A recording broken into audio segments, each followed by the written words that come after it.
Welcome to another edition of the show with no name. This one for May the 11th, 2012. I'm Bob Going with Jim Nicosia over here, Gavin Murdoch over here. Oh, Gavin. Oh, Bob. How's the tension? How you feeling with the school board election coming up on Tuesday? You only got a couple more days to put it all together. Right, that's right. I'm sitting here with bated breath. Okay. I should have brushed my teeth. I was wondering what that was. Yeah.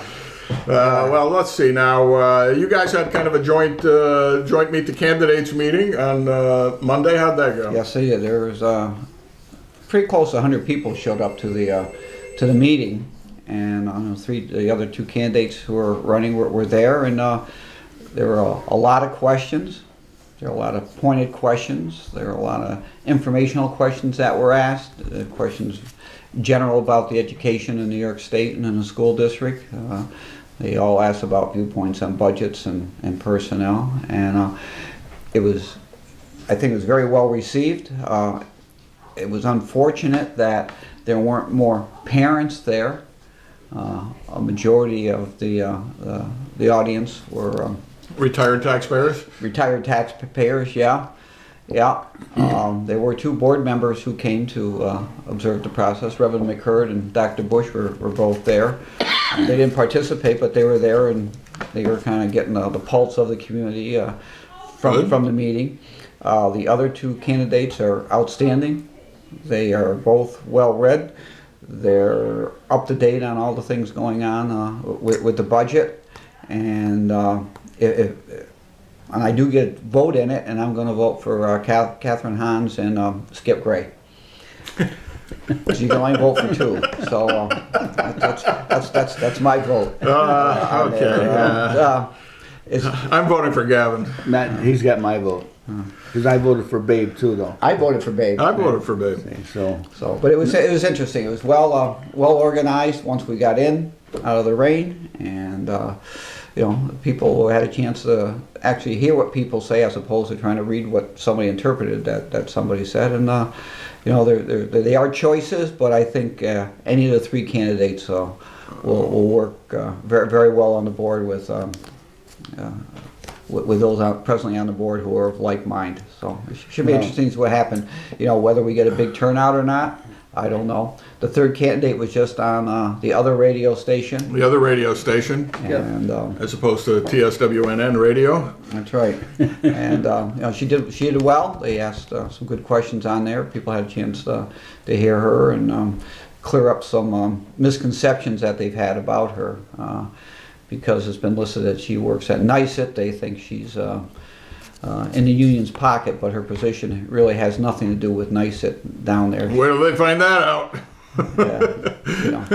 So, she should be an independent candidate who will make up her own mind based upon the facts presented. So, I don't think that's an issue. But I still vote for you.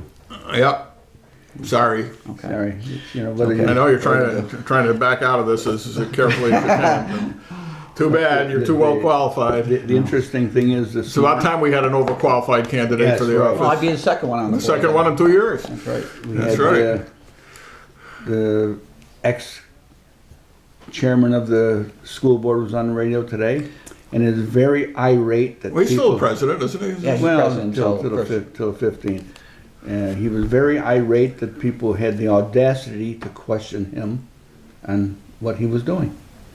Now, actually, if you win, or whoever wins, it won't take office till July 1st, right? Correct. Right. Because this year there's no vacancies. Correct. Last year there were 2 full vacancies and a replacement, and the replacement took effect immediately after the election. The person who got the most votes, which was Dr. Bush. The other 2 candidates, just like the candidates this year, won't be officially sworn in until July, which means so no matter what happens with the budget, you're going to have no voice. We have no voting rights on the budget presently or any other issue until after July 1st. Wow, that's a shame. Unless somebody resigns in between. And even then, it wouldn't necessarily. I got a question. If a budget is passed, Yeah. and it's passed, there's nothing you can do with this budget once it's passed. You can't revise it. You can't change it. You can't do anything. You can change it. You can't change the taxation until. Well, I understand that. Year. I understand that. That's which is the important part. Yeah. Yeah, you can revise the budget at any You time, can really. choose not to spend monies in certain Right. categories and things, but Except for what, wages. but what goes out to the taxpayers is determined that night, and that's what's Yeah. going to go out to the Okay. taxpayers, and that's what we're concerned about. Oh. We'll see. We'll see.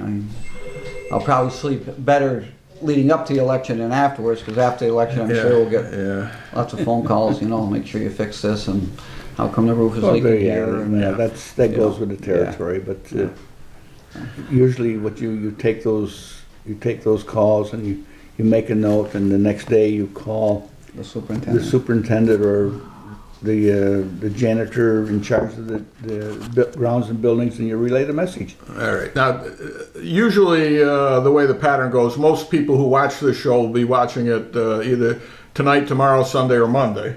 And after that, we pick up a few scattered ones here and there. But people like to get the show while it's fresh because Right. we're always, topical. We're topical. We got the breaking news all the time. So the election is this coming Tuesday. Yes, sir. From when to when? 12 noon to 12 to 9. 9. 12 noon to 9 p.m. at your local polling place Yep. for the most part, right? Yeah, and as I told everybody at the forum the other night, we need to do this the Amsterdam way. Vote early, vote often. That's it. Got it? Okay. That's the Amsterdam way? That's the Amsterdam way. That's what my father-in-law always told me. I don't know. I don't know. Seems to work He told me a well lot so of far. things. So. Yeah. He used to work. He ran away when joined the circus when he was 12. Did he? Yeah, those were the days, huh? Those were the days when And when you nobody could do thought that. about it. Yeah. Yeah. A kid runs away and joins the circus at the No- age of 12, and they no say, big okay, deal. send us a card once in a while. No big deal. No Yeah. big deal. Yeah. Yeah, To join the 12, join the service. he's done at with 16. 6th grade, so. Everything he knew. Everything he he knew knew. by 6th grade. Yeah. anyhow. By third grade. Yeah. Well, yeah, because you spent 3 years in 3rd grade. Yeah. So. Yeah, isn't that amazing? I mean, it's hard to believe. This is my wife's father. Of course, he would have been 110 years old a couple of weeks ago. So, But today, your parents probably be charged with neglect for a long oh my God, his parents would have been in jail. Yeah. Can't do that. He would have been a person in need of supervision, Oh. if not a juvenile delinquent. Yeah. Yeah, he became a barker for the circus. He never told Did- any of the kids that. He told me that because He was a barker. yeah, Yeah. come one, come all. I don't know if he did the Ladies hoochie. and gentlemen, boys and girls, That's children right. of all ages. I don't know if he did the hoochie coochie thing or. I was going to say, come and see the. Yeah. Come see the dancing native girls. Yeah, yeah. Yeah. Wow. But was it you talking about the circus coming to town? We were going to wait for the historian if he shows up. But, Yeah, we got to ask him about the It was circus. down in Albany last weekend. Yeah, yeah. Now, in the olden days, I've come across in my research some history of the circus coming to town, and Barnum and Bailey was here like 4 or 5 times actually. I think before and after they merged with Ringling. I remember 3 times that I remember. Once at, Skyview. no, yeah, once at Skype up in that area, and once on Joe Isabel's land up there. And You remember that? Yeah, Because that was a huge controversy in 1946. The city passed an ordinance saying no more circuses No up more. here because there were like 3 houses on the hill at the Yeah, time, and the yeah. people were complaining that the circus was coming to town. And so then there was this backlash from people with kids. What do you mean we can't have a circus here anymore? And I remember I think they had it after that controversy. Well, they probably did. Yeah. And they had it once up in Perth, just past. I remember right across I remember from Berkshire. I remember Carnival coming regularly up there. Where at Healy's Park? You mean? Just past the park. Okay. Yeah. That's I the first remember time my dad going to took me Carnival up in Perth, or maybe that was Hageman. I remember they had this gypsy woman with a Look like Cher. no, did not look like Cher. Looked like well, remember the old hag at the end of Snow White? That's Yeah, got the big wart and the one tooth in the middle of their mouth. And they had the mangiest pony chained to a thing so it would go around in a circle. Yeah. And this poor mangy old pony, it was probably a 47-year-old pony with like no hair He was left. probably a horse and worked his way They down charge the you like pony. a $1 for a ride twice around. It's, and a really scary looking gypsy woman, and they had a scurvy elephant too. Yeah. This was a carnival; it wasn't a circus. But the Ringling Brothers did not appear under the tent after the big fire in Hartford in the early '40s. So they've been playing arenas ever since. They had the circus in Fonda one year when, it had to have been close to 50 years ago, 40 some years ago. Because I took my little kids there, and Jimmy is 58 now. Yeah. So. Well, Clyde Beatty Cole Brothers used to come here on the circuit every 2 or 3 years. And I remember them up at the Graziani Sale Barn and they were giving away free passes to kids who helped put up the tent. You know, all the ropes and OSHA would be all over your butt. Oh my today. God! Yeah. And I worked my butt off, and the big stevedore who was in charge of the operation says, "I don't remember hiring you," and he gave me a ticket. and you know, what was it to give a kid a free pass because the kid had to bring the parents along? You know. I got nothing. I didn't go to the circus either. Didn't go to the circus. I mean, you had, jeepers. They had Buffalo Bill and the Wild West Show played down in that Ross's Flat, down there where it became Cousins Park. Oh. Yeah. That's where most of them played, down there by the river. Because they could bring the circus trains in and unload. And it was nice flat land. Of course, that was before the arterial down there too. So it must have been pretty neat, actually.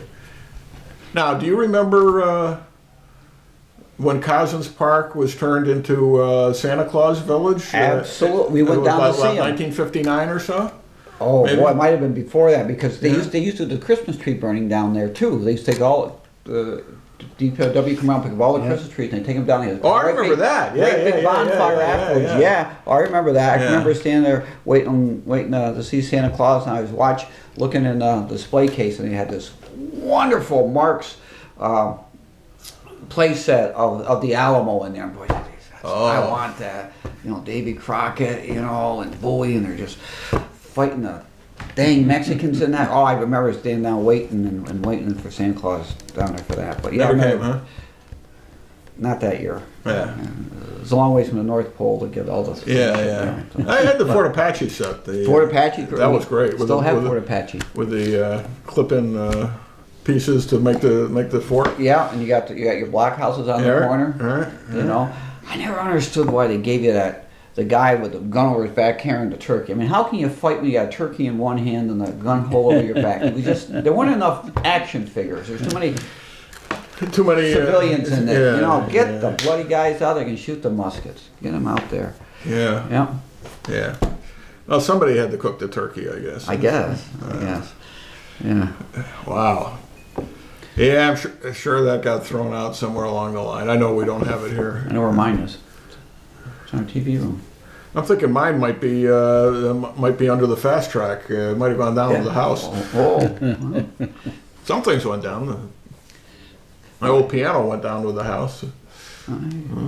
Hey, with all construction, you see all the brick roads we used to have in Amsterdam today too. Yes. Prospect Street is back the way it was when we were kids. Yep. Yeah. Boy, they really milled that down. Now, why are they doing that? Is that part of the? That's not part of the pipe project, is it? I'm thinking it might be. Maybe it is. They're doing everything at once. Which is okay. They had to get to the valves. Some of the valves are off. Boy, it was weird traffic pattern yesterday. I'll tell you. Was it? They did keep one lane open on Market Hill. The northbound lane remained open. The southbound lane was routed down here to Northampton, so it was a little difficult getting out my street here, but not too bad. It wasn't too bad. But boy, when I went from my office to come home down Guy Park Avenue, there's nothing coming down the arterial in either direction, and I fly right down Guy Park Avenue. I'm all by myself. When you get a chance, go out and go up over Van Dyke and go up Route 30. They must have raised that traffic like 50 feet. No. Yeah, I got a stiff neck looking up to see that traffic light there. So it used to be a real low hanging one right there, but they raised it up, must be for the trucks. I'm there like, holy mackerel. Yeah, so they're doing a lot of stuff. A lot of stuff. Wow. And there's a lot more stuff to do when they get done. There is. It's about time those valves got done and those pipelines. They've got a good part of Wall Street Hill chopped up, either already laying the pipes or getting ready to lay the pipes. I notice on Union Street the houses are now hooked up by temporary water lines from a fire hydrant on McDonald Street, and the hoses are running house to house. Wow. So they actually are replacing those, which is good because they're terrible. They're terrible. Well, I see the train station is back on the agenda. Back on the agenda. Let's make more money. Let's get more money for our consultants to get rich for doing feasible studies on projects which should never see the light of day to begin with. Absolutely insane. Wow, won't it be great to have it? Because it says in the master plan we should have the train station downtown. I'm sorry, we don't have a downtown. Train station isn't going to create a downtown. People aren't going to come to the train station. People don't use the train now. The people who want to use the train. And the people who are using the train aren't going to get off the train and go shopping. If there was a downtown, they're not going to go shopping. And even if they do, there's a place to go. They came into town, get off the train to go home. But what they're trying to do, it's the only feasible way they can figure out a way to get to link the $16 million bridge with Main Street. Yeah. And you know what? It still doesn't look feasible to me. I don't know how they can get over the highway bridge. The people are going to come from New York and Buffalo by train, right? Yes. So they can walk across that bridge. Oh, that's it. That's a destination. That way we don't have to worry about finding parking for them on the south side, since we already took the parking off the street. They're going to come by train. That's right. That's right. This is nuts. Yeah. You know, no matter where the money is coming from, it's taxpayer dollars, and it's crazy to be spending that kind of money. Any kind of money. Yes. And they said, well, we'll get the as usual the pie in the sky stuff. Well, the train company will pay for it. No, they won't. They're not going to pay 10 cents for this. If they were going to spend $20,000 to rebuild the present train station, right? That's all they're going to give you, right? To go downtown. That's right. So that's right. The rest has got to come from the feds or the state, which is ultimately comes out of our pocket anyways. Right. Exactly. Right. Exactly. So that's. You know, it's just more. We spend all our time on wacky stuff in this town and nothing on what's important. Now, what if we had $16 million to put into the city's infrastructure? What if we had? What's happening to all these Restore New York grants that seem to have disappeared? $2.5 million. We haven't had one awarded since she's been mayor. Well, on another subject with the grants. I heard through the grapevine that another grant is being applied for to take care of the Esquire building. I don't know if to rehab it or to tear it down and market it, but that is in the works. Okay. They've already got $2.5 million. Well, right. This is the point that I'm sure you were about to make. We already have a grant for that building. It's $2.5 million, and we've done nothing with it in 5 years. But I guess they're looking for more to enhance that. Dear God. So. You think they just forgot they had the $2.5 million for this project? Maybe. They may very well have. Maybe they used it. Maybe they used it for the Chalmers. Well, how could they have used it without it having gone through a resolution of the Common Council? Now that is another subject. We don't have a Common Council.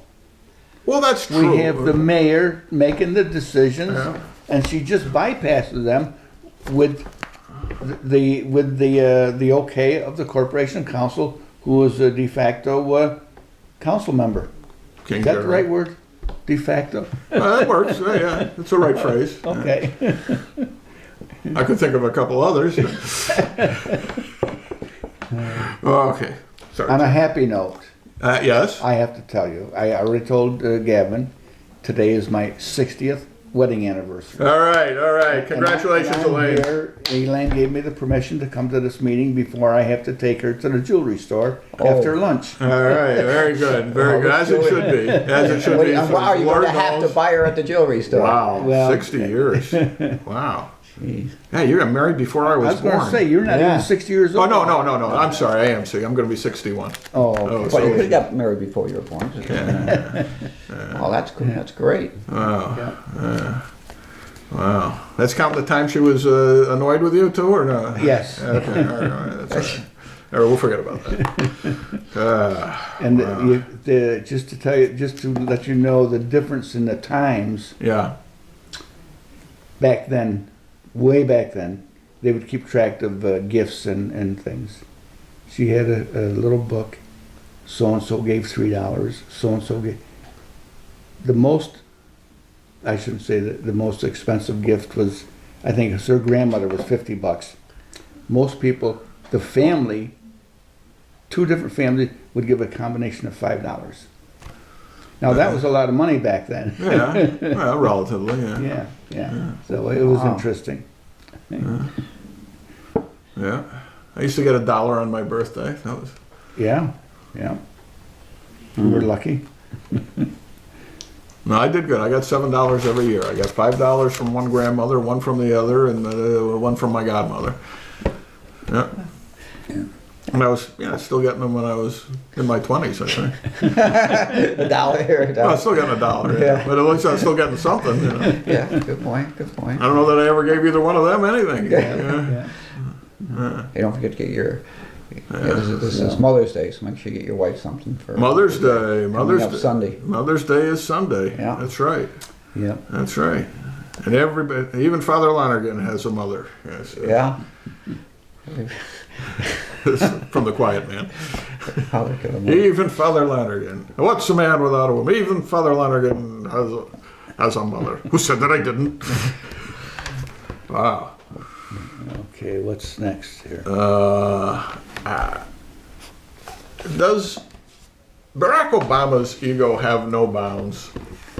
I was looking for something this morning to read, and I couldn't find it. A friend of mine sent it last week, the Admiral, actually.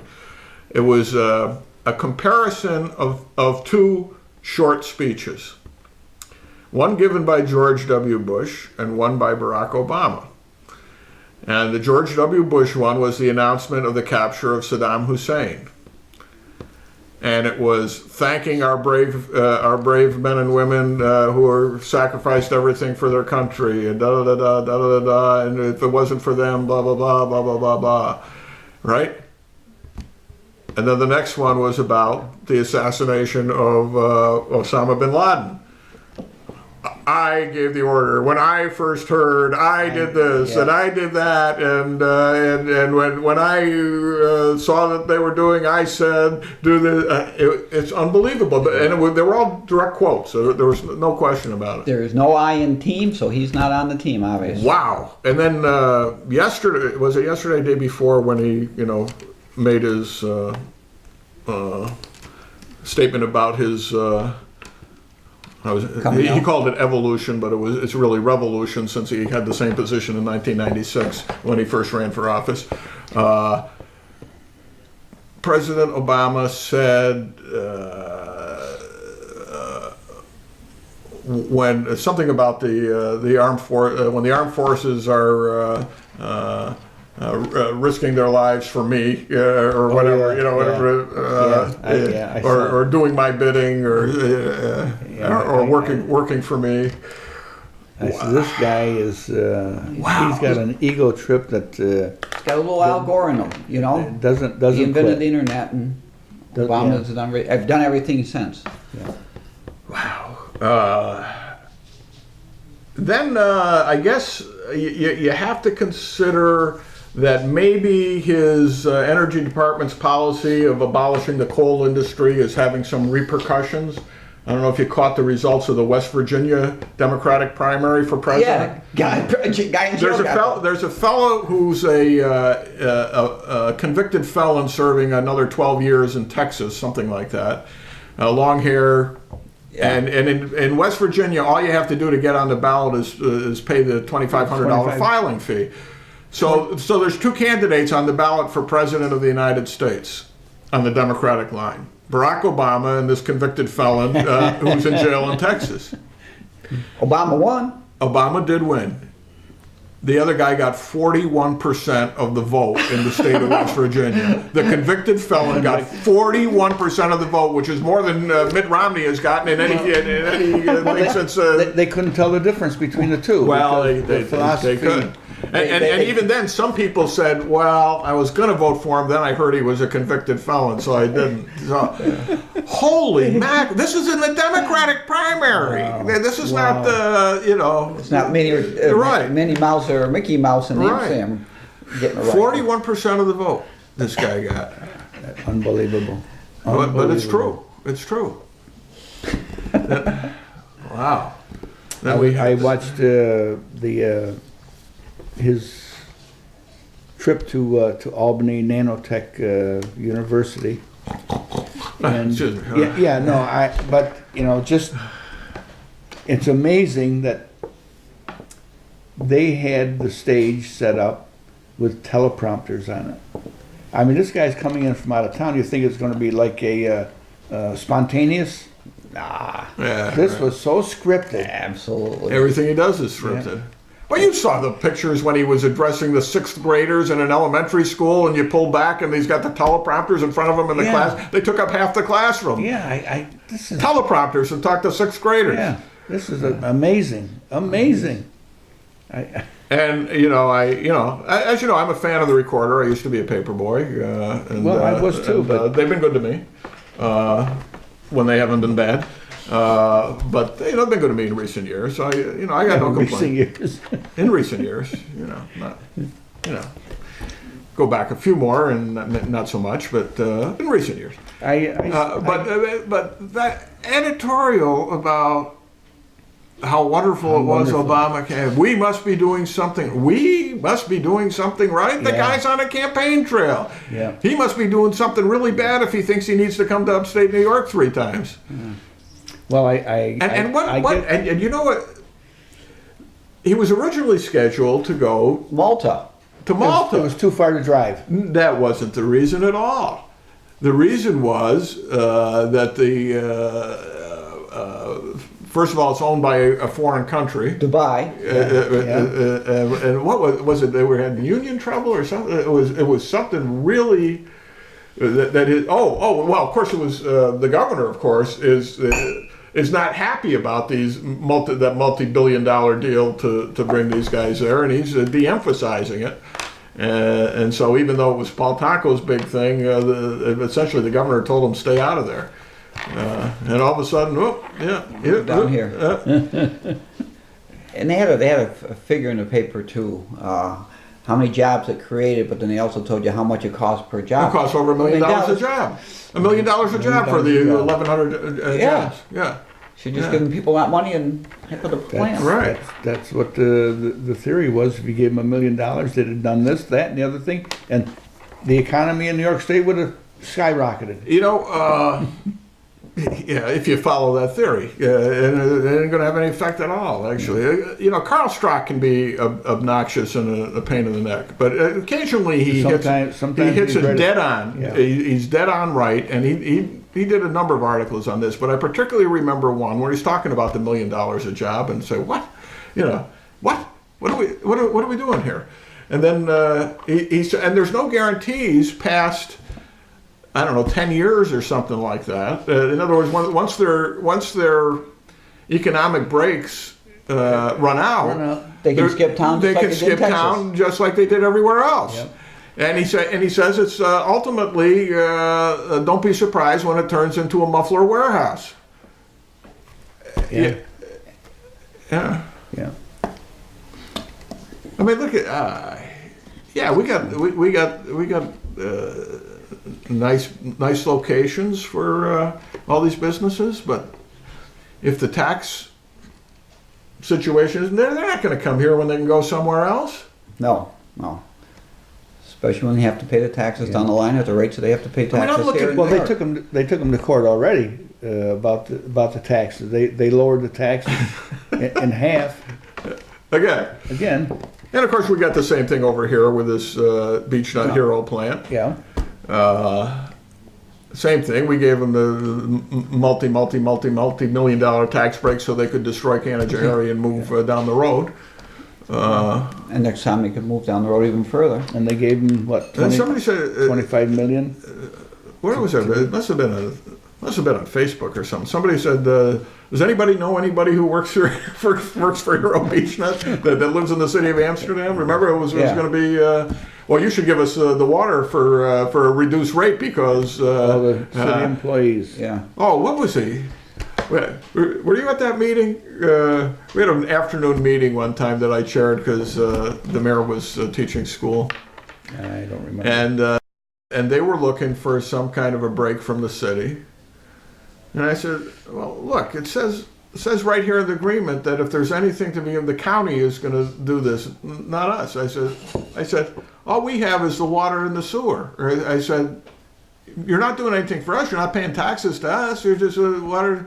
Oh, yes, but this guy from Austria or Switzerland, wherever he's from, said, yes, but we're going to have the name every time one of our products is advertised. It's going to say Amsterdam, New York next. We're going to help you with your brand. Oh, Oh my God, the branding thing again.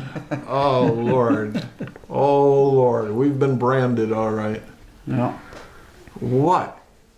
What crazy world are these people living in? One in which the government takes care of everything except picking everybody's pocket and not putting any money in people's pockets. All right, is today the day that the controller says he's going to finally provide the budget to the city, or is he, or he wouldn't commit to a day certain? I don't think commit to a day certain, but yeah, he's I a lot think- closer now than he was. yeah. I think he said by this evening. Yeah, So yeah. It just shows you what a mess the guy walked into. yeah. That's taken him, one he had to clean up their mess and then begin to create. You know what really gets me is the bullying he's taken from the Fourth Ward alderman. This guy is actually a bully. He's on his back constantly, knowing what he's gone through, what the controller's gone through to try to bring these papers to fruition. It's sickening. And there's not much they can do to stop him. What, to make the alderman shut up? Yeah. Alderman should never shut up. Well, no, but the way he's bullying him, that should be stopped somehow. You think Ronnie can't take it? Oh, I know he can take it. I know he can take it. Give it right back to him too. Ronnie He was only can that take hard. it. Yeah, he did. Ronnie can take it. I guess the city attorney's put in for another raise. His was the last budget to be sent to. The department heads are Yeah. supposed to send their budgets to the controller. Yeah. Well, he didn't send his till April, and it included. After being 2 or 3 months late in submitting it, they'd included another raise to $75,000, which they already turned down once. A little bit of moxie. I think that'll probably be the first thing to go. Would be my guess. Well, you're doing in reverse, right? Well, I don't know. Last- Yeah, that's right. Last Last in, in, last first in, out. first out. I don't know if that would be a fact that they would knock it out. They voted to take him out, and they haven't done that yet. No, it's true, but they did also vote to take that out of the budget too. Well, if it's back in this new budget, then Yeah, Just take it out again. we'll see if they we'll notice see. it. We'll see. We'll see if they have time to notice it. I mean, well, they probably figure they got enough money with that account they just closed to get through a couple extra months without taxes. So what the heck? Yeah. So what if we don't get our tax bills till September or October? I didn't know that money was there. That $300,000. Did you know it was there? I never heard of it. I never heard of it. I talked to.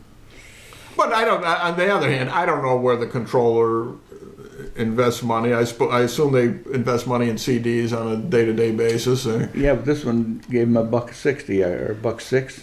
In a year. in a year. Yeah. I heard from a former alderman that says that he knew about that money. And what was it? I mean, was it just Well, I loose didn't- funds, yeah, or it's probably money that they borrowed for one of these say- projects that never happened? It was probably one of the chips. I remember what a previous controller said to me: "We are not cash poor. Cash is not a problem for us. There's all kinds of money that the city has invested here and there." Well, that could be true, but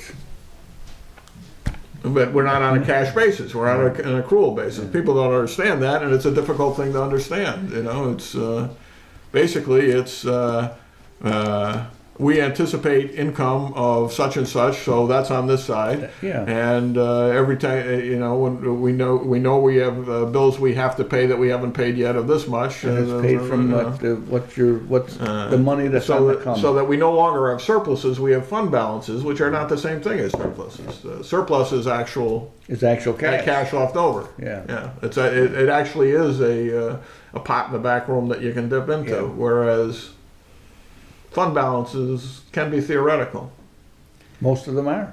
Yeah, they all are to a certain extent. Yeah, particularly when you're, have the I mean, they pay a bill. Uncollected taxes. They pay a bill. They don't have the cash to pay it. They said, "Well, we've got this much money coming in, so right. It's there. we're gonna Play take it against out of this account, Right. whether the money's there or not." Right, right. That's what's happening. Right. Right. So that's And a lot of times, well, where are we going to get the money? Well, we'll take it out of this line item. Yeah, but the line item is theoretical too.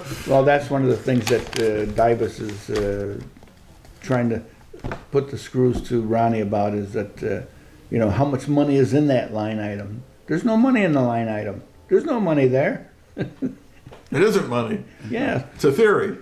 So how can you take it out of there? He says, they've been doing it for 100 years. I guess he does have the AUD done finally, right? Yes. Yeah. All right.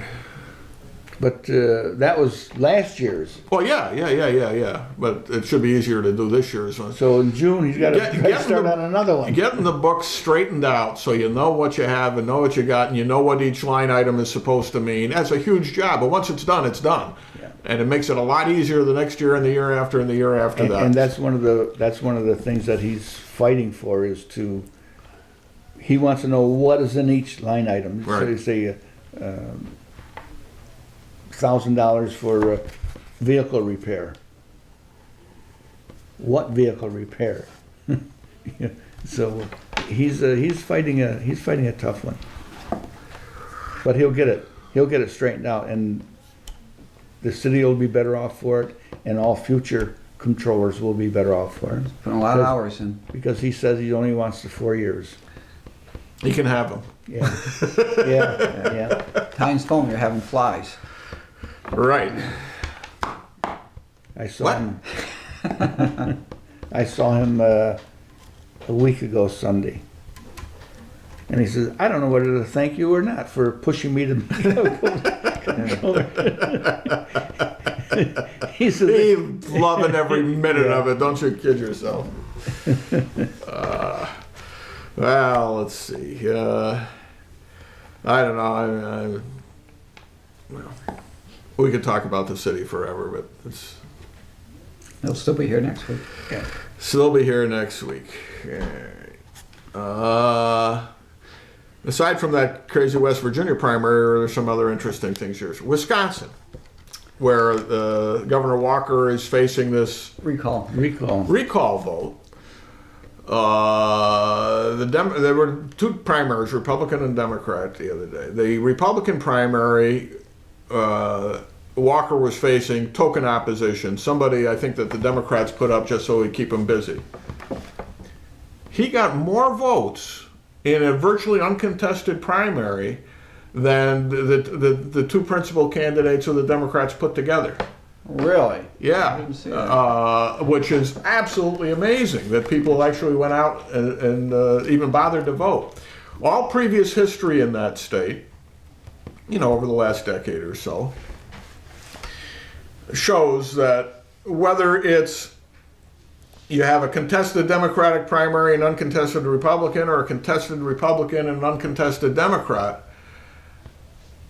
the uncontested or the contested one virtually always has like a 260% higher turnout than the uncontested one, and in this case they were even, or actually a little more on his side.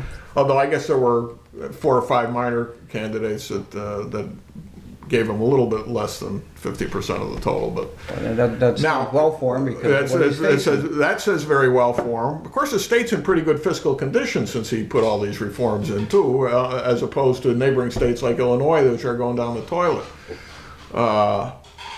The other thing that bodes well for him is that even in the Democratic primary, the public turned against the union-backed candidate.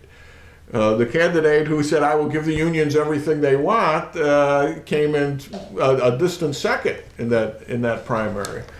So now you got a more moderate Democrat against the reform Republican, and he's going to win. And that'll be a great thing for the country when he does. No matter what Jeff Stark thinks. I read in, I think it was this morning's paper, that the Arizona sheriff, Yes, Sheriff Joe. Sheriff Joe, the government's taking him to court and they're suing him because he won't let the government monitor his, to come into his office and monitor what's going on. Right. That's right. So they're suing him. And he's absolutely right. Yeah. Unless, Exactly. And we have the same problem right here in this state out in Erie County. Erie County Sheriff. The government comes in, wants him to sign a consent order based on nothing. Based on there's no probable cause that anything has been done wrong in his jail. Nothing. But you either consent to this or we're going to sue you. So then they sue him, and he says, "Screw that! I don't care what it costs. I'm fighting it." Yeah. And it's costing like $1 million to fight this completely illegal attempted takeover by the federal government Because they want to run it. of a local jail. They want to run it. Yeah, if people's civil rights are being violated, by all means investigate. Yeah. But if you have absolutely nothing to base this on, other than we want to be in there and tell you how to run your operation. Now, the fact that this is coming right after he conducted his investigation of Barack Obama's birth certificate, I think tells you all you need to know about the Exactly. purpose of this lawsuit. Yeah. Yeah. Going to get even with him. Yeah. We're going to take him down. But Joe's a tough one. He's the one that has the prisoners housed under tents That's right. out back. He has the Has him wearing pink underwear. Yeah. Peanut butter and jam sandwiches. When Well. people in jail get fed better than people who aren't in jail. There's something. Yeah. They said he's got to supply him with TV, so they supply him with a TV, Yeah. but they get the Weather Channel. Yeah. I don't think it's a color TV either. I think it's a black and white. But it's true. I mean, lots of times there's more positive mandates for people who are incarcerated than there are positive ones for people who are not in Did you jail. get my Coolidge book that's on the coffee table here? Other one? Okay. They just you go in jail, all of a sudden you get all these benefits that you didn't have before, or the people on the outside don't have, and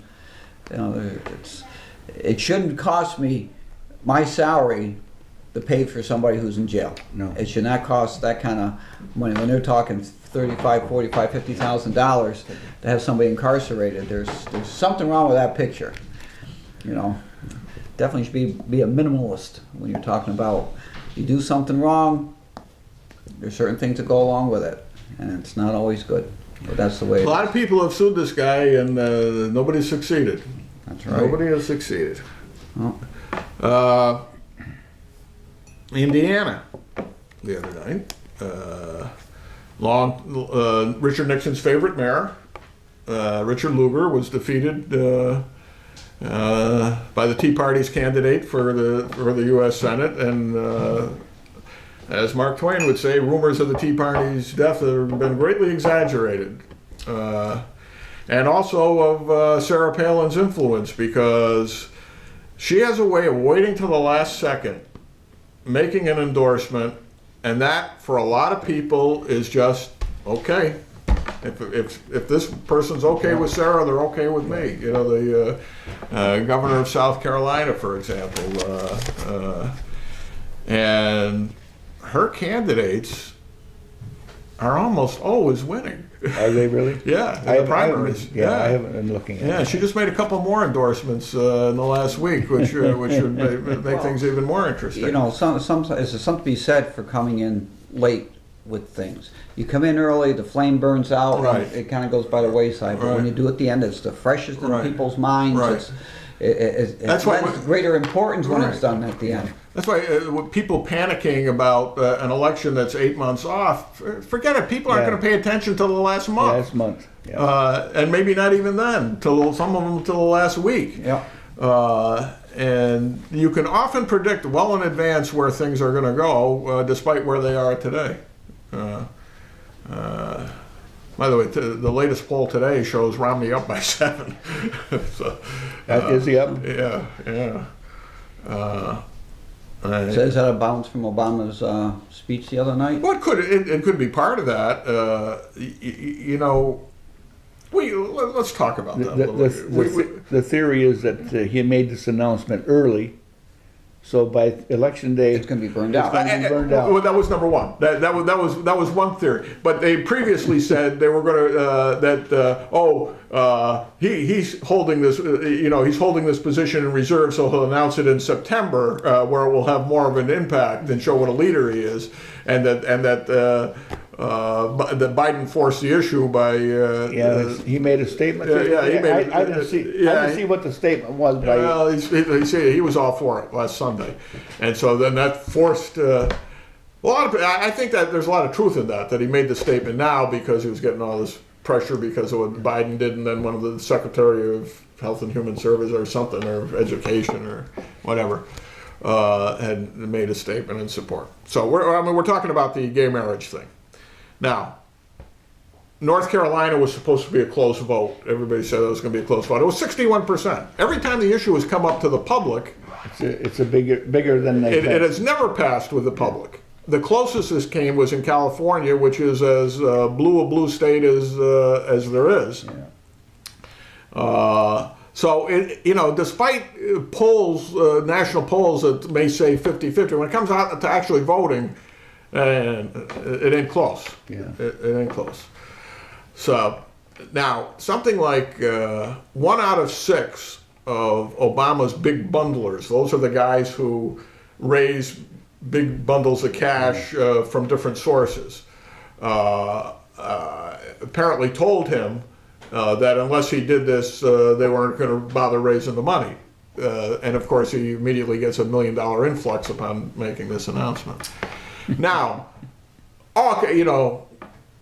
my Facebook friends, of whom I have many, of many persuasions, were all excited about this and how brave he was to be doing this, and talking about the evolution of his. Of course, he keeps talking about my position is evolving. Yeah.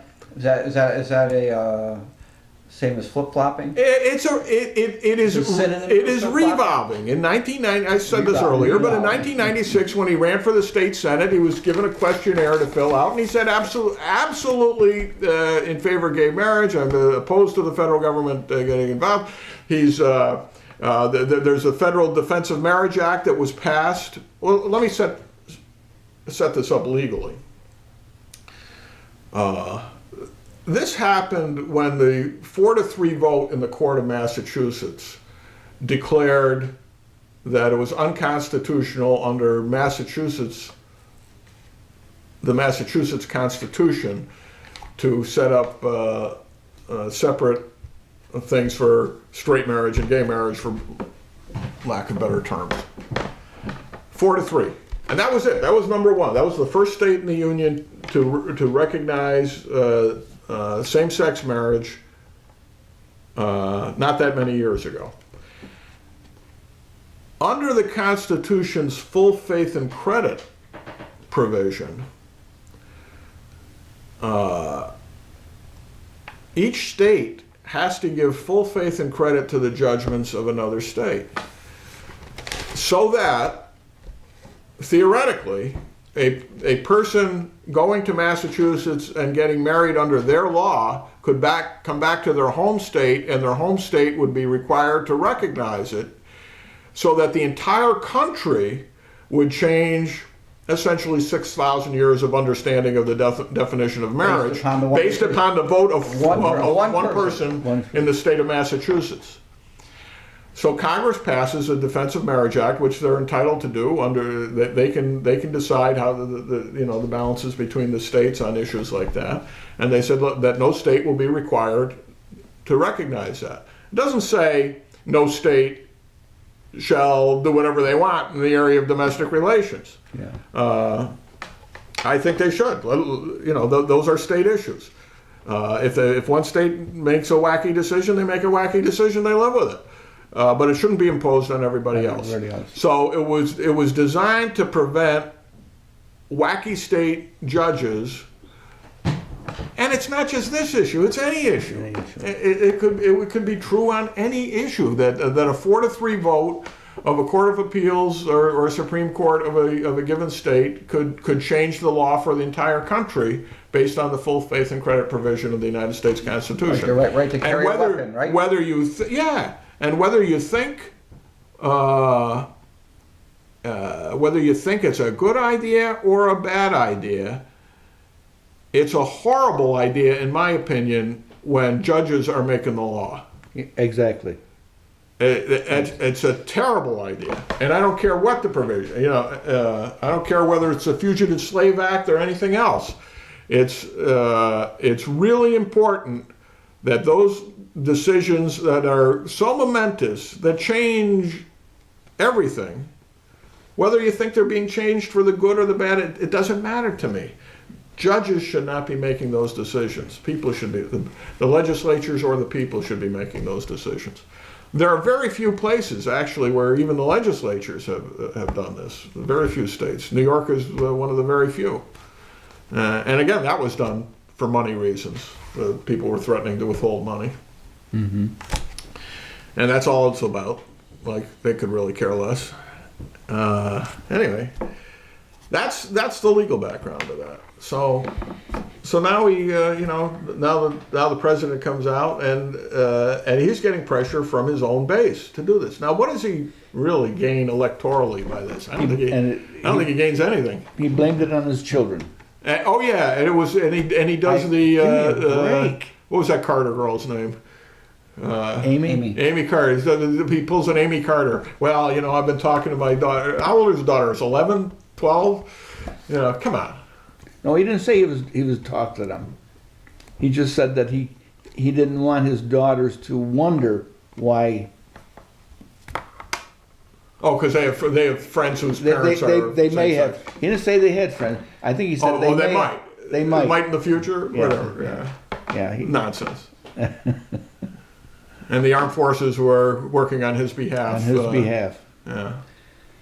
My soldiers.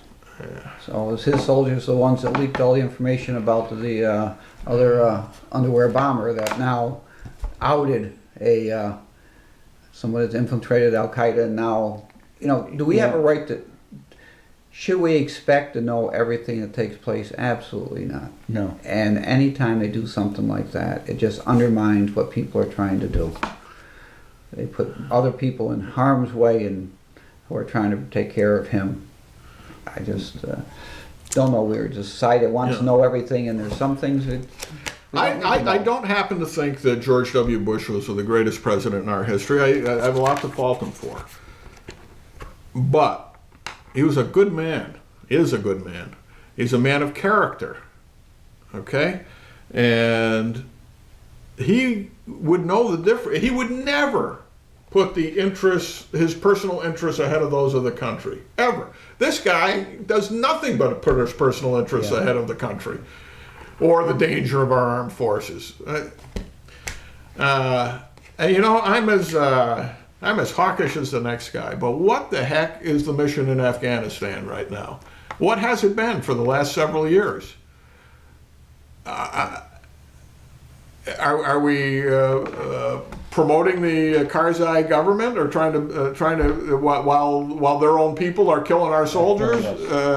Are we trying to overthrow the Taliban? Well, no, we're negotiating with the Taliban. Are we trying to save women? No, we're gonna throw them under the bus just like everybody else. But meanwhile, every day I'm getting these things on Facebook that from one of my cousins that I pass along now about who was killed in Afghanistan today, and something about each of the soldiers, and it's every day, just about. Certainly every week there's a bunch of them, and they're getting killed for what? So that Obama can say I didn't cut and run, even though he's cutting and running. Yeah. When he's going to leave behind a bigger mess than was there than when he started. Yeah. But no, the Democrats always thought Afghanistan is a good and just war, because why are we in Iraq? Well, Iraq, if we don't screw that up, which he's doing a good job of trying to, Iraq did get rid of a brutal dictator, and has at least the formation of a democratic government there, which they've never had in their history, going back several years. Yeah. Oh. Hammurabi wasn't the most democratic guy in the world. No, he had some pretty draconian laws on the books, as we remember from school. Yeah, but he did have laws. He did have laws. There's several of them still floating around. There are. You take a look at the Hammurabi. I guess he's known as a lawgiver because he posted them everywhere in cuneiform. There's monuments all over the Middle East or at least the Sumerian region. At least I think there's 4 or 5 of them where the laws of Hammurabi are carved in stone, so that people could go by and see what they are. Some of those, weren't those some of those incorporated into the Ten Commandments? Well, there were a lot of them are similar, yeah. But I think don't steal is pretty universal.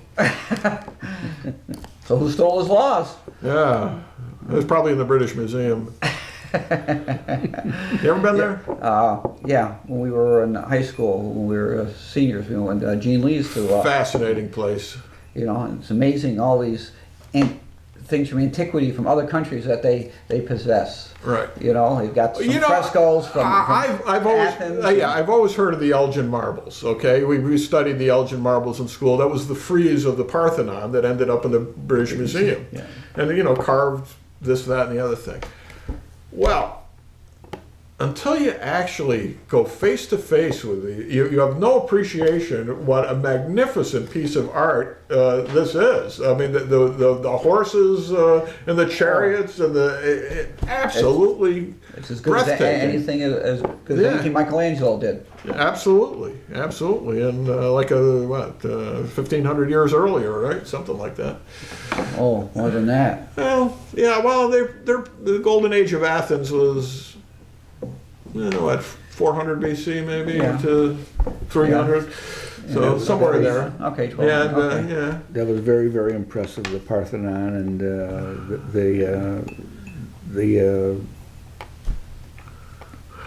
Forum. The Forum. The whole. Yeah, I was there. My son ran the marathon there a few years back, and very, very impressive. So the marathon was done actually at Marathon. At Marathon. Yeah. Wow. Jamie, don't tell Jamie about it. He'll go.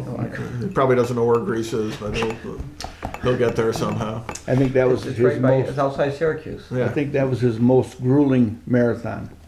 He's ran probably 5 of them, but I think that was his most gruesome because I saw him when he finished and he was done. He was done. Yeah, Jamie ran his only marathon after biking 114 miles and swimming 2 miles. Yeah, that was the Ironman. That was the Ironman. Holy mackerel! Yeah, I couldn't even begin to think about doing a marathon, and they do this at the end of the day. He's getting ready for the next one coming up pretty soon. Where's that going to be? In Coeur d'Alene, Idaho, which is kind of up in where Idaho comes together, and you can kind of cross 3 states in a pretty short period of time, or 4 states or something, or Canada, and, up in the Point. It's where Sarah Palin went to college. Sarah Palin. Yeah. So we're flying into Spokane, Washington, which is about 30 miles, I guess, from Coeur d'Alene. And hopefully we're going to swing into Montana at some point later in the week and go see Dick List, who lives out there. And Tim Blanchfield's about to move out there. Is that where he's going to go? But we're going to miss him by about a week because he's done at the end of the school year and moving out there. Oh. Beautiful country from the pictures I've seen. Yeah. So I'll be excited. Dick List, I know that name. Did Well, he the used big- to work at the GE years and years ago? His father Father. probably did, yeah. Dick Sr. Well, Father List is the youngest brother of the family. Okay. Father Brian List. You see him in church every week. Yeah, I see him every week. No, when I He worked, does. when I worked at the GE, there was a Dick List that was a foreman there. That was back in the 50s. Yeah, it could be. Could be him. Yeah. Yeah. He, Dick the father was, he liked the horses. Did he? Liked the horses. And every summer he would leave his job and go to work at, as a waiter in Saratoga in the clubhouse. So one year we were in high school and they always needed busboys. So he brought his son Tim, his son Dick, and me up to the track to get us in.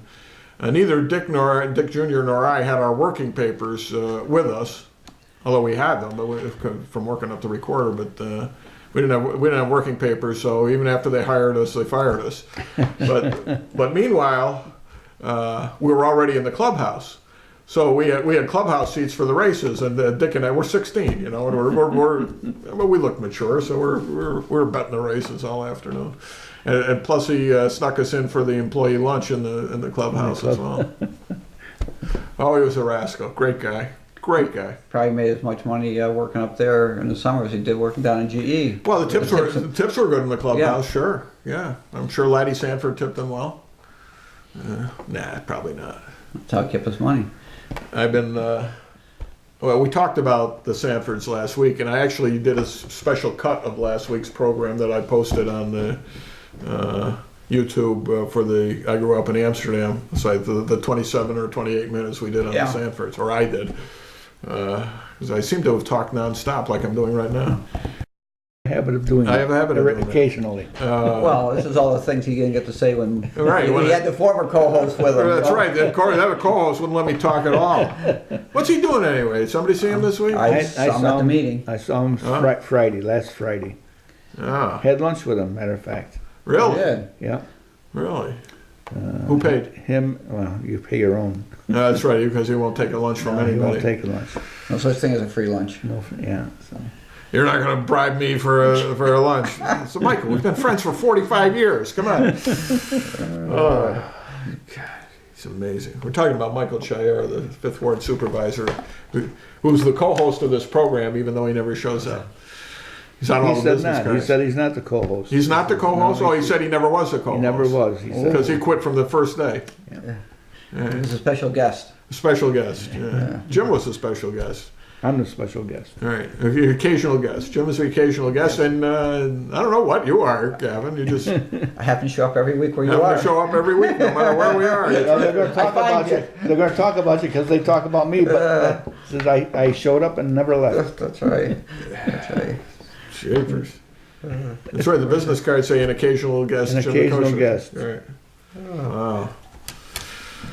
I saw him maybe about a week ago. Yeah, I think since the last show I saw him. Maybe. No, must have been before that. Nothing new to report on the County Charter Commission that I'm sitting on that I didn't report last week. I got David Petruccia's unpublished book, Calvin Coolidge, a documentary biography, and I've been going through it and proofreading it for him, actually, because this is a proof copy, which you can see on the back. It says proof. This is absolutely fascinating, is all I can say. Coolidge just knocks my socks off with his writing. He's talking. This is was on page 166. What the final edition will show, I don't know, because he's revising it dramatically. In the olden days, until Franklin Roosevelt, actually, when the president was nominated, or the presidential candidate was nominated at convention, but he didn't address the convention. That never happened until Franklin Roosevelt. And what would happen is they would send out a delegation to formally inform the candidate that he'd been nominated for president, and then he would either accept or decline at that point. Now, you know, from the beginning of this process, that was always a formality, but it was a formal formality. It had a great purpose to it, and you would send the leaders of the party. You know, they would nominate, like, you know, the senator and the congressman and this, that, and the chairman of the party, whatever, to come and formally make the announcements. We're here to let you know.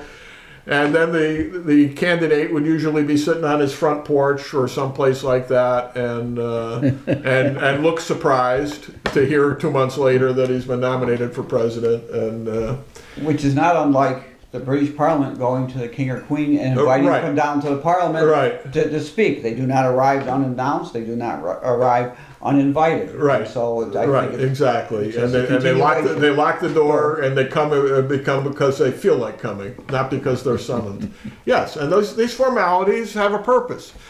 So anyway, 1924, Coolidge is a sitting president and gets nominated. And of course, they've already got telephone, telegraph, radio, and everything else. So he knows immediately by, you know, he's probably got the phone line open. He knows he's been nominated, but a couple months later they show up on his front porch, and he gives this terrific speech accepting the nomination and setting forth his program and stuff like that. So to set up this segment, I'm going to read to you. And I don't have my glasses on, so this should be interesting. Borrow mine. What size are they? They fit my head. Mine are 250s. That's maybe too much. Let me see. That's too much. I was going to say those look like more than 250. In any event, there are two ways of approaching a recession. There's the way the Harding-Coolidge administration did it, and there's the way what do you got here? Ah, not mine. Oh. Okay, those are even worse. The Hoover, what I call the Hoover-Roosevelt approach. Damn.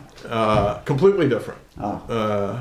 Hoover-Roosevelt did what Obama's doing and what the Keynesians say you have to do, which is spend money like crazy to stimulate the economy, to get the economy going again. Harding and Coolidge did just the opposite, and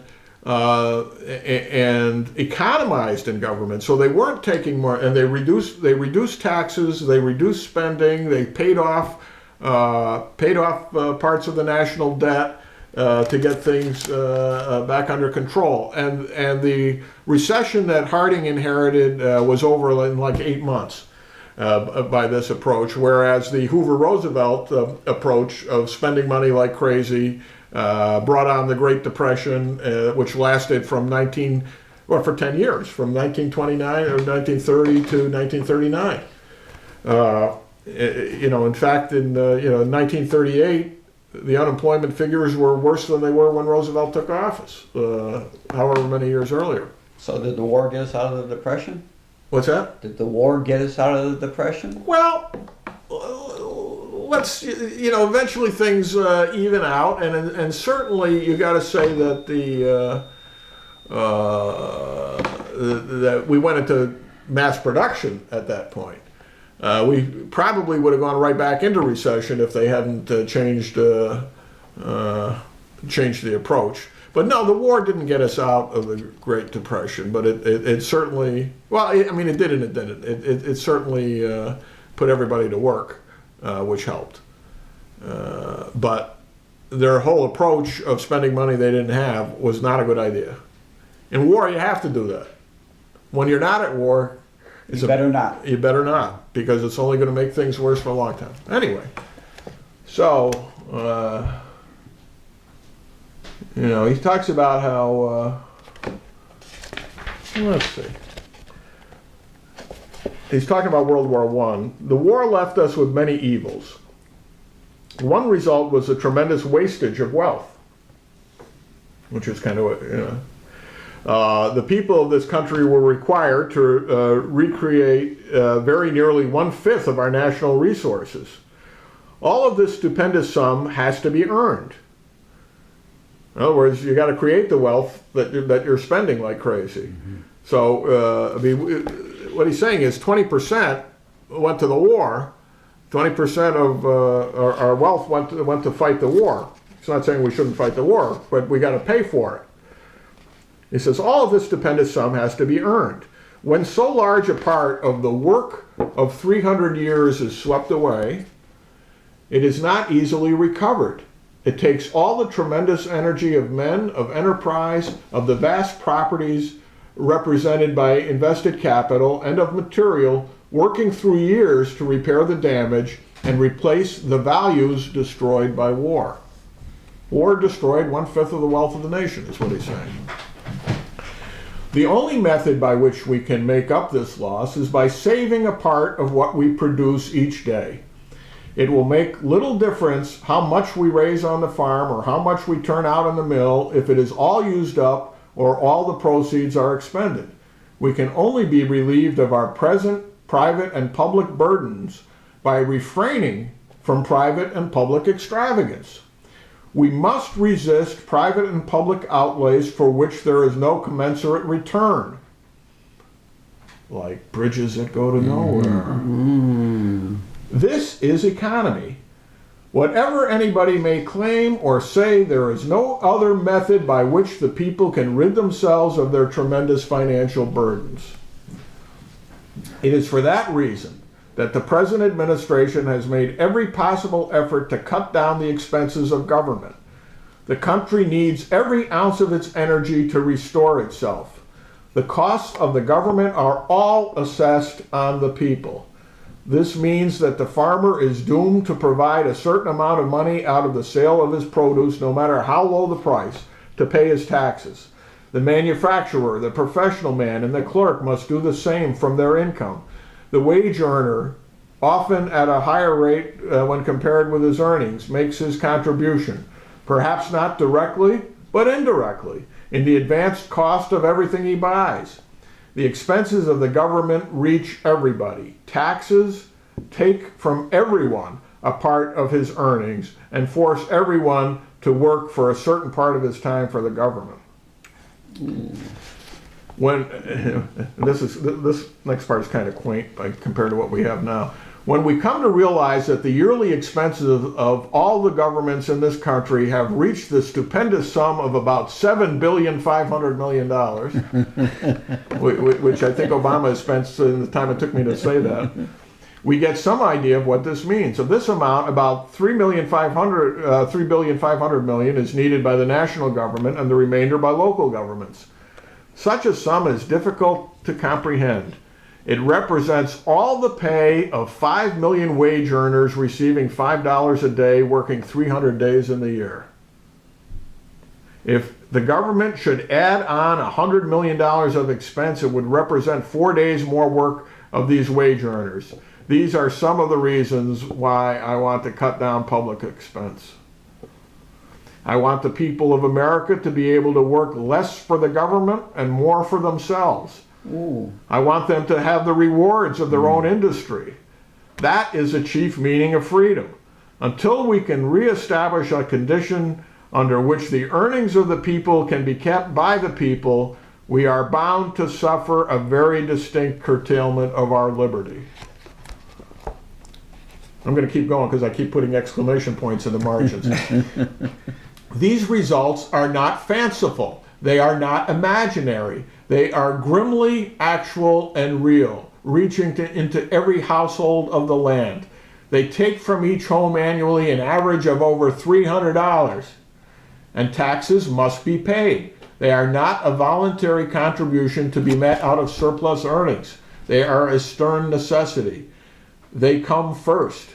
It is only out of what is left that they are paid, after they are paid, that the necessities of food, clothing, and shelter can be provided, the comforts of home secured. or the yearnings of the soul for a broader and more abundant life gratified. When the government affects a new economy, it grants everybody a life pension with which to raise their standard of existence. It increases the value of everybody's property and raises the value of the scale of everybody's wages. One of the greatest favors that can be bestowed upon the American people is economy in government. Profound. It behooves somebody to read that. I mean, aside from the actual figures, Yes. there's nothing in this speech that you couldn't read today and say, by God, this man is right. When's tax day this year? Sometime around No. July something? Yeah, July something. And that's the yeah. day at which you start earning money for yourself Yeah. because you've already paid off all your taxes. Yeah. And that's corrupt. And that doesn't, see, he understands that the deficit spending is coming out of you one way or another, either in the form of higher prices, which hurts the poor most of all. He goes in, either in that speech or another one, explaining, right, yeah, sure. My tax, the tax rate should be what will bring in the most money. He says, yeah,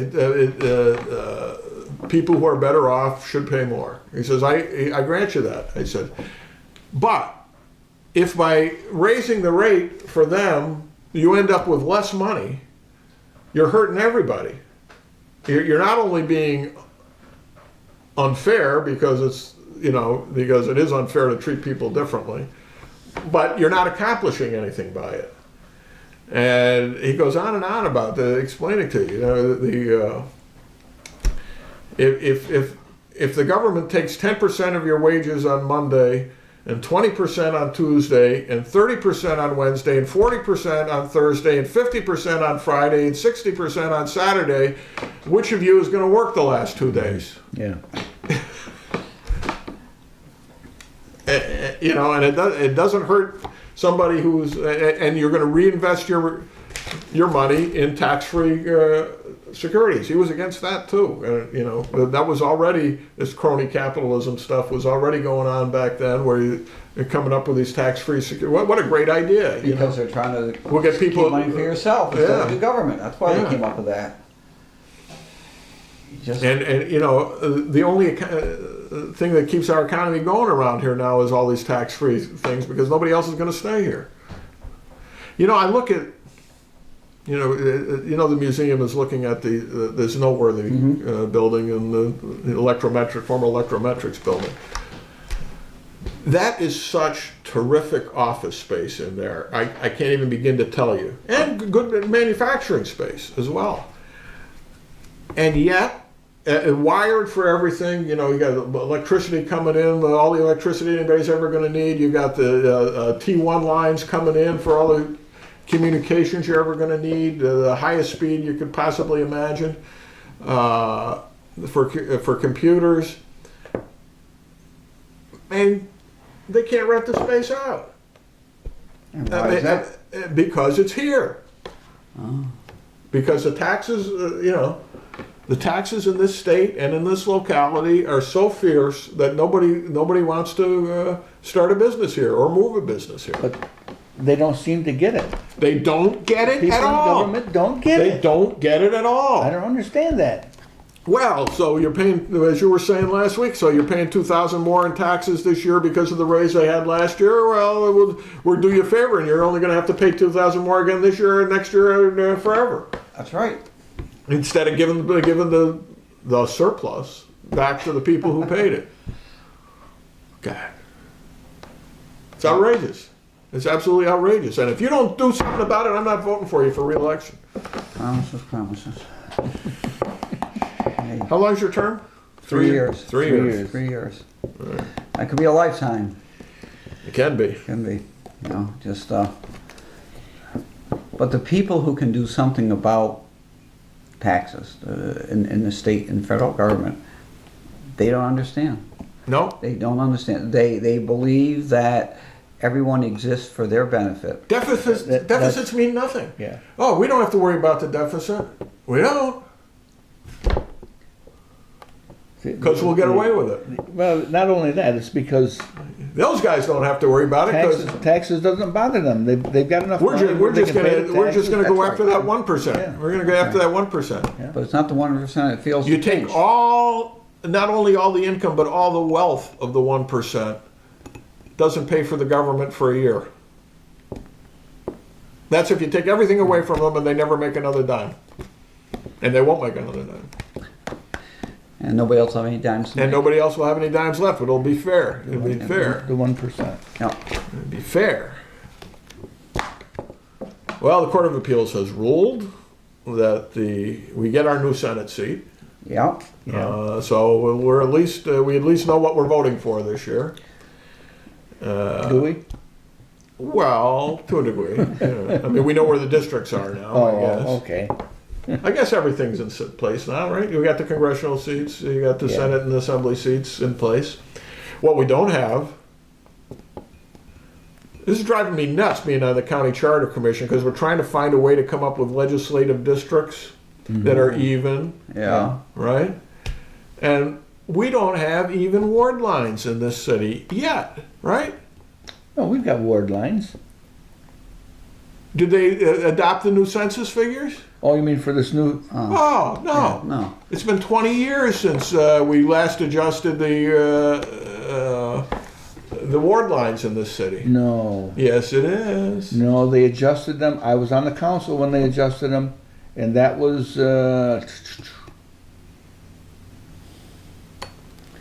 Yep. because I remember It was not. It was not done after the 2000 census. Nobody ever got around to it. That's why the weighted vote of the different supervisors in the city is all different. No, I remember they adjusted them because Tony Marcelino was in the 3rd ward. Tony Marcel. You know how long And- Tony Marcelino's been dead? Yeah. How but, long? But it was right after. It's been about 8 years that he's been dead, isn't it? I don't know. Well, anyway, I was an alderman, and he was in my ward. They adjusted the boundaries. He was in the 5th ward.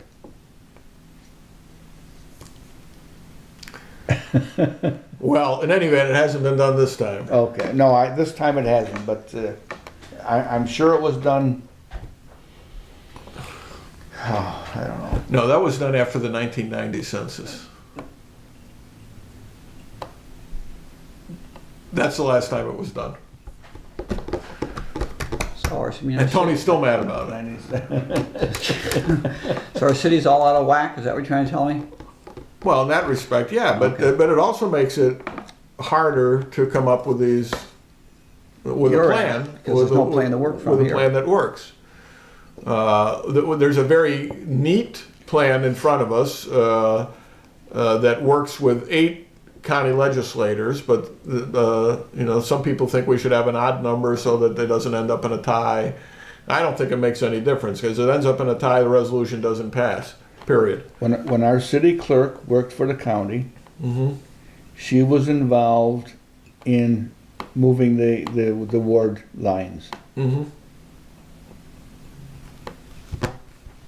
I'm In any event, it hasn't been done this year. okay. And it should have been done last year. I'll give you that. It should have been done last year. It should have been done last year. It should have been done in time for the aldermanic elections and the supervisor elections last fall. It wasn't. And they haven't even talked about it since then. There's a good question. Write that down. And Why aren't they doing it right now? The next common council meeting, I'll go and I'll ask them why they haven't done Okay, that. how about you write it down because you won't read I my don't handwriting. write. I don't know how to spell. But I'll write it down. it would have been a great reason. I don't even know whose notebook this is, so I'm not sure I should even be writing in it. But No, they're tear out pages. So okay. I came up with a plan last year to essentially create a majority Hispanic district in the city. It would be very easy to do.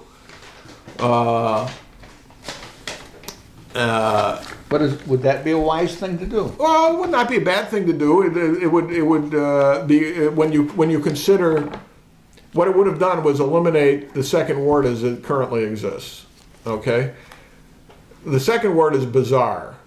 The rest of the wards make a certain amount of sense with some adjustments as far as community of interest, blah, blah, blah. But the second ward goes from the bottom of Wall Street Hill, kind of diagonals up. I don't know if it still picks up part of Park Hill or not. It used to. I don't know. You know, part of Brookside Avenue, and it goes up. Then it goes all the way up to Babe's house off of Clisby Avenue. Right, splits the city right in half. Yeah, I mean diagonally. It's like Broadway going Yeah. through New York City. You know, and there's no community of interest at all among these neighborhoods. None whatsoever. Right. So you know, you get who you get, and you know, whatever. Last year would have been the perfect time because the second ward alderman wasn't running for re-election.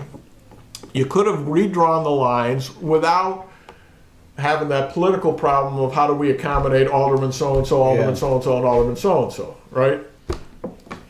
Would have been a perfect time to do it. Instead, now you have a second ward alderman who lives in part of the ward and is going to want to have a ward to run for re-election, presumably, and now makes it difficult to do, which should have been done last year. But basically, what my thought was, we put. Tony got moved to the fifth ward. Right. It moved the line from one Like street. one street over. One street over. Well, I think Tony would stay in the fifth ward under my plan, but a lot of the West End would go into the fifth ward, and the northern districts of the current fifth ward would all be part of the new second ward, and you would move up. You take the lower part of the fourth ward, the lower part of the second ward, add those into those districts, the northern districts of the fifth ward. And basically what you got is the old village. Basically, the old village of Amsterdam would then be the new second ward, and I think that works. Everybody else gets moved over a little bit. The third ward would then kind of pick up part of the first ward, and the first ward would pick up part of the second ward to balance it all out. The fourth ward would have to adjust a little bit. Probably Babe would end up in the fourth ward, but The only ward that has expanded since that time was the fifth ward. The new Windswept Drive area over in there. that's true. That district, yeah. Yeah, that's the only district that I can think of that has expanded, who increased or whatever. Might increase the population there. Yeah, that's my plan, and nobody paid any attention to it. So now there's no plan. And then if the Hispanic community doesn't elect somebody to the board of aldermen, they get nobody to blame but themselves. You know, you can say right now, well, we're outnumbered. The Italians on the south side and the east end are gonna outnumber us. And then we're divided. Big chunk is in the fourth ward, a big chunk's in the second ward. Actually, big chunks in the third ward now. But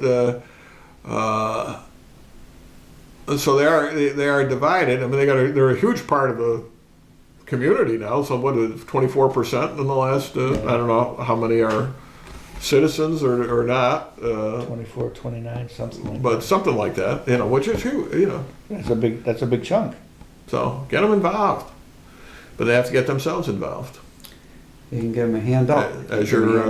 As one of your Well, candidates. they'll get involved now because now that Central Civico is combining with. Yeah, what about that?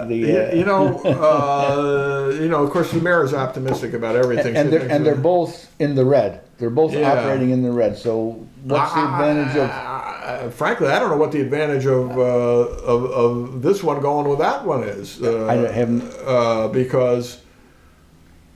They're running a little bit in the red here, but the other one is running hugely in the red. Yes. So you're taking over a.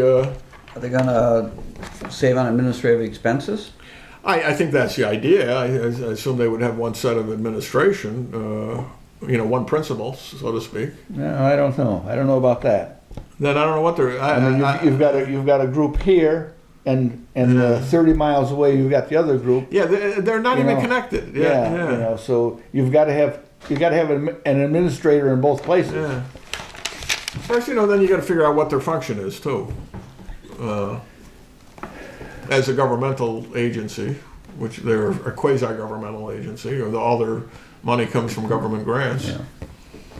Yeah. Well, they own some property, so if they rented them out, they could get some income, a revenue stream. Well, you know, I mean, they used to have a pretty regular stream when, you know, you had Paul Taco's member items coming in. And, you know, legislature's pretty much done away with member items now, which is, frankly, a good reform, but it doesn't do good things for organizations like that, Good which should rely on it. organizations, So I don't know. I mean, I suppose it's their business, but it doesn't strike me as being a particularly smart move for our group to merge with the other, because the other one's the one that's in financial trouble. Yeah, ours is only down, what, 20 grand? Yeah, well, it wasn't much. It was relatively small, you know, Compared to and you know, you can count for those things year to year. So I don't know. Well, what else we got to talk about? I've kind of run out of my written topics here. Red Sox are looking up the rest of the league right now. Of course, we got a couple of guys injured, a couple of key guys injured. There's been a lot of controversy about sports in the papers this past couple of weeks. I mean, I don't All right, read look, it that much. Josh Beckett. just- Josh Beckett took a day off, missed his regular start in the rotation because his back was bothering him, and the next day he's out golfing.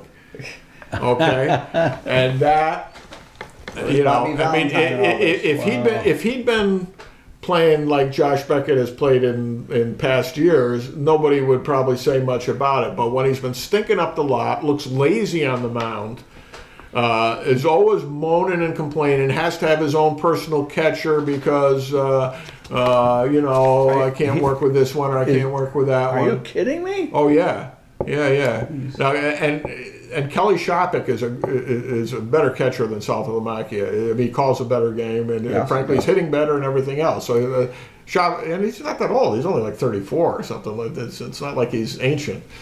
And he did Beckett's couple good games came with Shopik behind the plate, but still, it was the same way last year. He had to have Veritek as his personal catcher because he couldn't work with what was the first guy they got rid of, and then he couldn't work with So you think he was probably one of the problems last year? That and then he we're was talking then about? he's certainly drinking beer and eating chicken while the game's going on, and What's just wrong with hanging that? out and being and top of that, dragging the other guys down who had a good work ethic until he took it out of them. Well, Valentine- last night he shows up after it goes public about his golfing. So the crowd was not in a good mood to begin with. They've lost like 12 of the last 13 games in Fenway Park. Okay. The crowd was not in a good mood to receive Josh Beckett from last year, let alone after this golfing thing. And he gets out there and he stinks up the lot for 2 1/3 innings. I don't forget how many home runs he gave up, doubles. Like so, he's taken out in the third inning with only one out and the couple of guys on base because he'd already let up 7 runs at that point. Wow. Okay. And it was getting to the point every time somebody got a hit, he got booed like crazy, and they were ready to kill him. They were ready to kill him. You know, if they did, I think they had to have extra police last night to keep the fans from going out and lynching Beckett. He got booed when he showed up. He got booed on just about every pitch, and if he did get an out, there would be mock standing ovation. The fans have got a right to be down. Command the team at this point because they've been awful, except for that one away streak they had. They've just been finding every possible way to lose. And there are bright spots. I mean, Big Poppy's having one of the best years of his Sweeney. life. Pedroia, Sweeney. They just brought Nava up, who last year hit a grand slam on his first major league pitch. Oh yeah, I saw that. But the pitching has been just horrendous. they went through streaks last year where the pitching wasn't good, but they had such a potent lineup when you had Ellsbury hitting out of his mind, Right, hitting home runs right. and everything. They were able to, they won a lot of games, 7-6, 8-7, and now they're not getting those 7-8 runs. And, well, yeah, the fact that you need 8 runs to win a game is ridiculous. And their pitching staff in name only. I see Papelbon blew one the other night for Philadelphia too, so it's not like they lost anything by getting rid of him. But now they're talking about trading Euclid because they brought this kid up from Pawtucket who's been hitting like crazy since he started playing third base. But I'm sorry, I'd like to see this guy for about 6 months before I make a decision to get rid of one of the best players in the game. And the guy who is, he's a grinder. Hero. He's one of the grinders on the team. Anyway, last night, I was talking to my son and watching what my brother was saying on Facebook. Everybody was just kind of rooting for Derek Lowe and Johnny Damon last night after. I think Johnny Damon finally got, I don't know, I think they still booed him, but Derek Lowe was pitching for Cleveland and they love him. They love him in Boston. It's only the second time he's been back since the 2004 World Series when he was a hero. But, here, look at the guys they got rid of. They got rid of Derek Lowe. They got rid of Bronson Arroyo. Pedro Martinez had a couple good years after that. But, Lowe and Arroyo are still pitching in the big leagues all these years later. 8 years later. Right. And they spent all that money on Crawford, and he's not playing at all this year. Yeah, that was a waste of money. Gonzalez was a good pickup. He's in a slump right now, but he's a good ball player. He's a grinder. Yeah. Ortiz is hitting out of his ever-loving mind. I mean, just think 2 years ago he's batting 190. Now he's batting 380. That's hitting double. He was up to 450 a couple of weeks ago. Yeah. But he's hitting them everywhere. He's hitting them in every ball field, which is what I can't even remember the new third baseman's name. He had 2 homers the other night. One to left field, one to right field, and then he bounced one off the wall for a double in the center field. So you got to say that this guy's got potential. He's hitting. But you don't just suddenly announce you're going to get rid of Euclid. Not when the team sucks. It's a shame. Anyway, that's baseball. Football. And what am I reading? It's the end of the NFL now. The NFL is doomed. Doomed. That's what Rush says. I don't listen to Rush Limbaugh. One guy commits suicide. So a couple other people have concussions, and then 3 guys are suspended forever for good reason, and that's the end of the game. I don't think so. Yeah, guys that joined the lawsuit against the league. Some more big names. Well, that's what. Yeah. So I don't know. You go to play. I'm sorry, you go to play professional football, you don't sue afterwards to say you got a concussion. There's a reason you're getting paid the money you're getting paid. Exactly. And there you get pensions you have. And especially some of the names you look are part of that lawsuit, they're the guys who are doing laying on the hits. It's not, run back, but it's the big guys who are going in and trying to take the head off. The little guys are the ones that are all upset about it. You lead with your head, you lead without your head. It's a brutal sport, let's face it. Oh, definitely. Definitely. No, absolutely. So, What's Josh Beekman doing these days? Anybody he's know? still in Boston. I don't know what he's doing over there. I thought he was. Was he back at Boston College, or was he working for He them? was doing something with some team over there. He was working with their strength program. Yeah. But I don't remember the rest of it because he was on the radio last fall. I can't see what time it is. I got the light in my about eye. 5 of. Of 12? Yeah. 10 of. 10 or 12? Yeah. Okay, so we've gone about an hour 45 probably at this point, or close to it. Okay. All right, that it?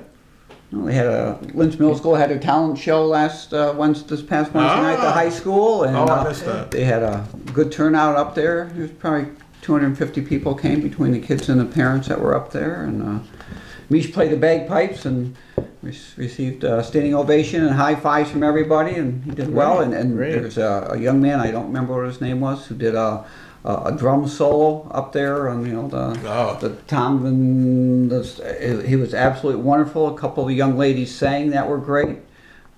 Did they sing anything I would recognize? No, but they did.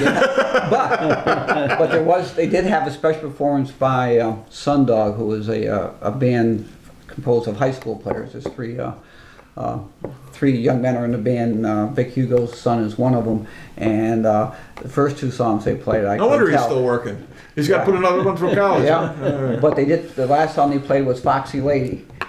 If you remember that from our generation. No. Oh, No, my generation, our generation passed me by, actually.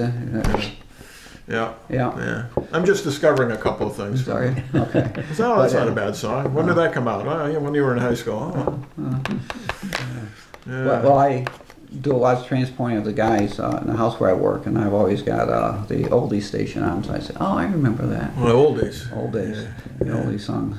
Just remember, even though we're old, and we continue to get old, we can always sing those songs if you know the words without getting your face slapped.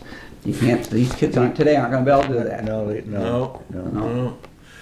But it was a nice program. Now we got bomb. Okay. Some of the lyrics in What was these songs it, nowadays. What was that show about the kids growing up in the 70s at JFK High School or middle school? Yesteryears. Yeah. The kid with little curly hair that was in there. I remember saying to the Wonder Years. Wonder Years. The Yes. Wonder Years. That's what it was. Yes. I remember, this guy's got to go back a ways because my mother was still alive and she died in 1995. But I remember saying to her, I said, "Boy, I know I'm getting old when the nostalgia programs are after my time." You know, Happy Days. Okay, that was a little bit before my time. I could grab it. When the Wonder Years came out, it was about the good old days of the 70s. I said, "Oh, jeez, past my time." Going to middle school in the 70s, the good old days. Wow. Hey, Jim, God, I don't know what show you'd have to watch. What shows? There weren't any shows when I was a There kid. were no shows. There were no Listen to shows. 'em. Yeah. Yeah. Radio. You know, someday we're going to have to. I've got that radio script from 1942. We're going to have to recreate. There we go. You pull that out. Yeah. Yeah. Although it's mostly female parts, so we're going to have to get an augmented cast. Female parts and little kids. Gosh, Jimmy's coming home on leave, you know. It's about the Amsterdam Civil Air Patrol. Yeah? Oh yeah, it was done at WGY. It was done by by some Amsterdam committee to help the war effort or something, and it was all about the Civil Air Patrol. Well, you mean I could join the Civil Air Patrol? Yes, there's places in the Civil Air Patrol for people on the ground too. I don't have to be a pilot? No. Oh, girls can't be pilots. The good old days. I made that part up. Yeah. Girls were starting to be everything in the 40s. Well, they used to do the transporting of the transports within the states during the war. That was going to be my mother-in-law's job in the war, was to transport planes. Yeah.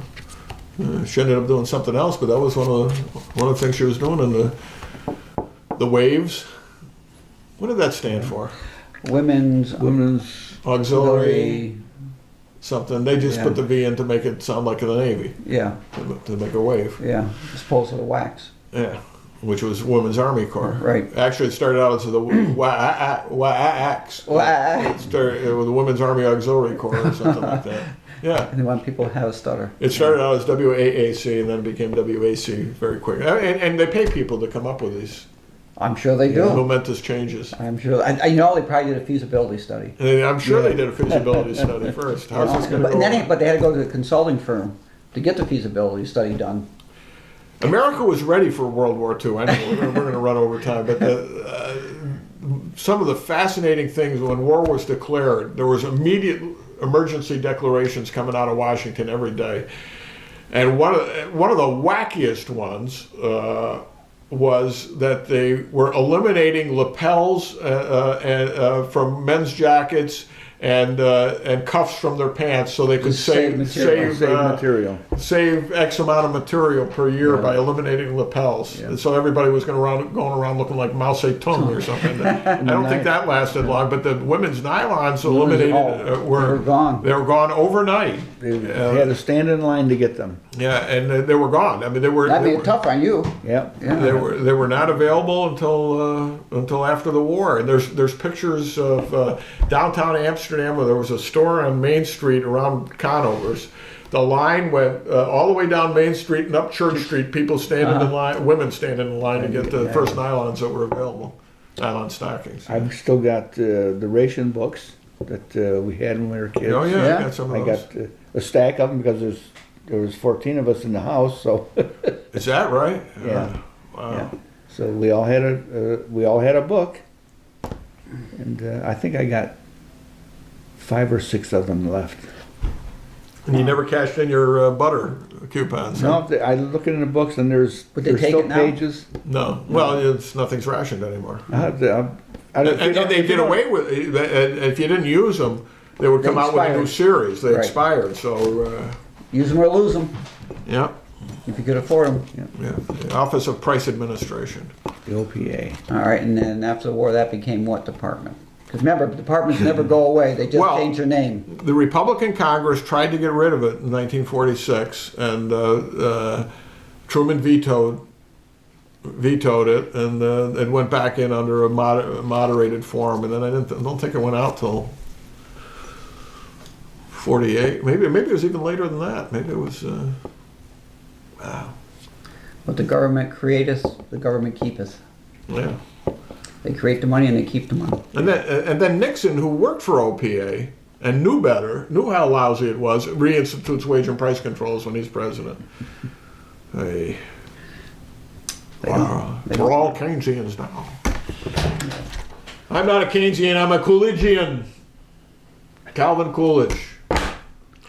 We will not be back next week because Luis is graduating next weekend, so we're the family will be all out there to see the last of my children graduate from college. She's got a job lined up already. Oh, great. That's great. Yeah, she's all set. Where's she going to be? She's going to be in the, I think it's in Concord is the company. She's been working for this company for a year, part-time. That's close to Lexington, isn't it? Close to Lexington, yes. It's a short walk away, unless you're running because somebody's shooting at you.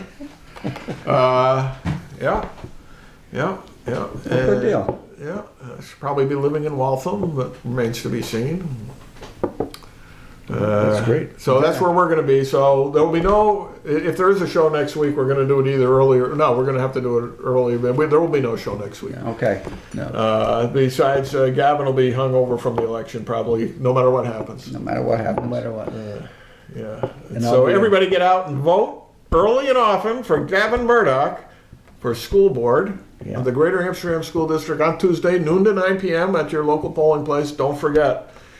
Meanwhile, I'm Bob Going with Jim Nicosia and soon to be the school board member Gavin Murdoch, whether he likes it or not. And we'll be back in 2 weeks with more of the show With no name.